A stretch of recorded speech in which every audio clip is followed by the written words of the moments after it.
I think there's something really poetic about the way that the relationship between humans and seabirds here on St Kilda has changed.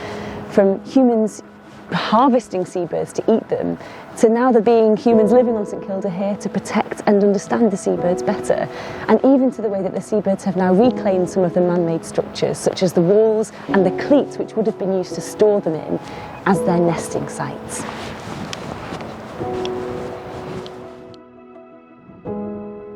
There are many ways that the National Trust for Scotland's staff and volunteers care for the seabirds here on St Kilda. One really important task is monitoring their numbers and breeding productivity, and I was really interested to find out how those have changed over the decades.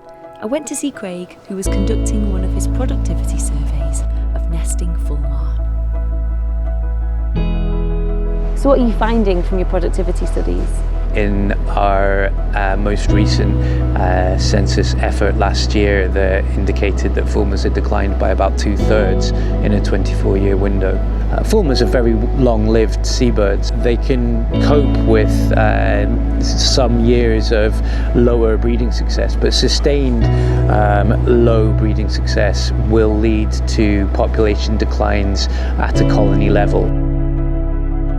The exact cause of these declines is not fully known, but there are many factors that are thought to contribute to the complex picture, including changes in food availability as a result of climate change and certain fishing practices.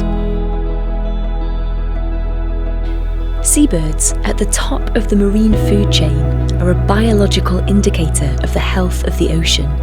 They are our connection to what's out of sight below the surface. Changes underwater are far harder to see, but changes in seabird numbers can indicate changes in the overall health of our blue planet. How do you see the contrast between your relationship and your work with the seabirds now and the relationship between the seabirds and the St Kildans who relied on them all those years ago? It's often on my mind when I'm monitoring these birds and counting them that St Kildans 100 years or more before me would have been up on these cliffs and looking down, trying to figure out where these birds are in order to harvest them. And I wouldn't be at all surprised to think that the St Kildans loved these birds every bit as much as we did, but obviously for slightly different reasons. And it's what makes the islands so special. It always has been a seabird island, you know, a seabird archipelago.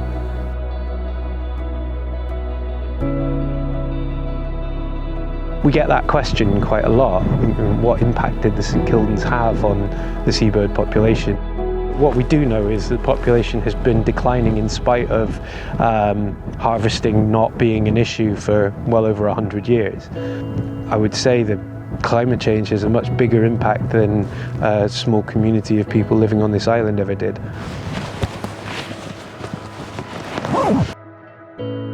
One of the things that really strikes me about St Kilda is the change that this island chain has gone through over the decades and the centuries. St Kilda might be a completely remote place, but it is no longer somewhere that is cut off from the impact of the outside world. The National Trust for Scotland's new Plan for Nature will help guide their work to better understand and protect the seabirds in their care. Within that plan is a project to specifically investigate the causes of decline in St Kilda's fulmar population, enabling the rangers here, St Kilda's modern-day custodians, to best support these incredible islands and their seabirds in the decades to come.